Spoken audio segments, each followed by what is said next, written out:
भगवान श्री कृष्ण कहने लगे, कन्हैया मुझे याद है जिस समय तुम्हारी प्रतिज्ञा थी कि मैं युद्धस्थल में कभी अस्त्र शस्त्र धारण नहीं करूंगा, और मैंने भी प्रतिज्ञा कर लिया कि सानतन सुतन ना कहाऊं, जो हरि से अस्त्र कहाऊं।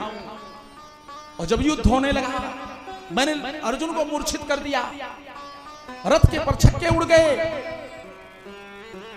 और तुम समझ गया कि भक्त अड़ने वाला नहीं है, तो अपना मान टले टल जाए, पर भक्त का मान न टलने देता।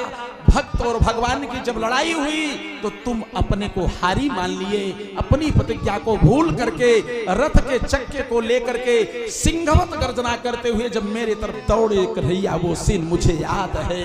पीतांबरी कहीं गिरी, खड़ा हूं कहीं गिरा, मैं अस्त्र शस्त्र छोड़ करके हाथ जोड़ करके तुम्हारे सामने खड़ा हुआ, वो सीन मुझे दिखाई दे रही है। भक्त की मर्यादा और भक्त की रक्षा करना तुम्हारा परम कर्तव्य है। सारी बातें होती रह गई। आज उत्तरायण की प्रतीक्षा थी, सूर्य भी उत्तरायण हो गए, और भगवान कृष्ण को भी उत्तरायण कहा जाता है। क्यों? देखिए, संसार में दो तरह की माताएं हुई। एक तरह की ऐसी माताएं हैं जिन्होंने भक्त को जन्म दिया, ध्रुव प्रहलाद इत्यादि को, ये भक्त की माता हुई। और भगवान की माता 52 राम और कृष्ण केवल भगवान को प्रकट की हैं ये।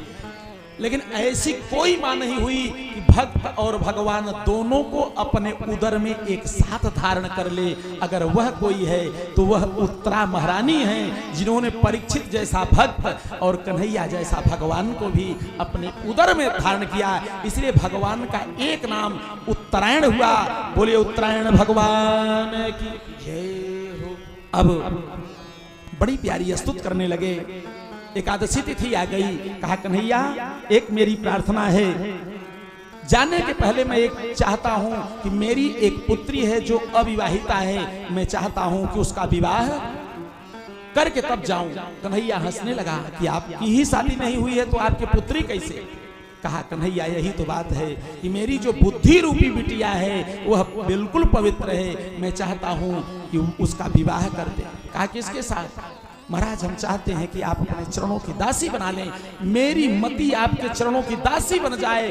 बिल्कुल शुद्ध गारंटी है महाराज, कोई संसार में ऐसा नहीं होगा कि शुद्ध वित्त लोग इस नातीनी इन 3 वृत्तियों में कौन नहीं फंसा है, लेकिन मेरी मति बिल्कुल पवित्र है। भगवान श्री कृष्ण हंसने लगे। इसके बाद श्री